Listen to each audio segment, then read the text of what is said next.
Hi, guess what? We don't have to be afraid of saturated fat anymore. I knew that back in the 70s. And me and my family, we never stopped eating saturated fat. And here we are 50 years later in perfect health.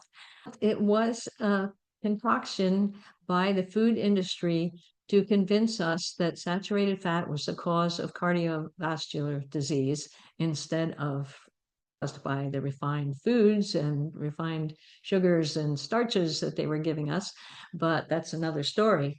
But what has come out is this new study looking over 50 different studies, current and past, including 27 randomized controlled studies that showed that there's no significant connection between cardiovascular disease and whether we're eating saturated fats or polyunsaturated fats. It was the food processing companies that wanted to use the polyunsaturated fats in our salad dressings and in all their ultra processed foods from extracted from corn, from soy, from canola. Those are the cheapest ones. You see them in every ingredient list. It's a long one on a product. And they convinced us that that was what we should be doing and avoiding real food like eggs and whole milk and whole cheese and marbled beef, even if it came from happy, healthy cattle fed on grass. Avoid pork, avoid the dark meat on a turkey, and don't cook with butter or lard or tallow or coconut oil. We were supposed to avoid all of those things.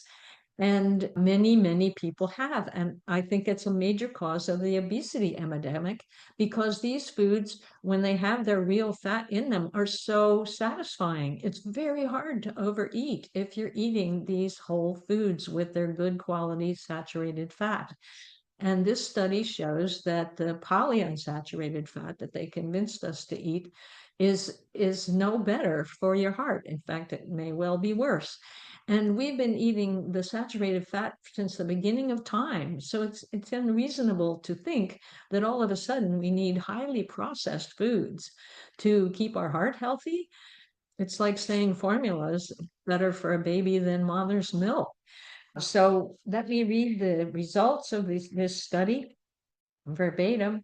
Current evidence does not clearly support cardiovascular guidelines that encourage high consumption of polyunsaturated fatty acids and low consumption of total saturated fats. So that's their conclusion.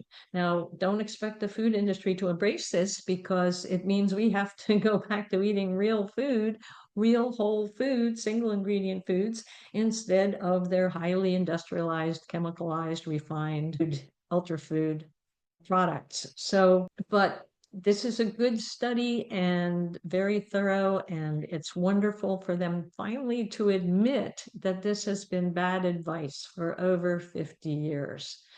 So enjoy food, feel satisfied, and get back to real single ingredients like your great grandmother would recognize.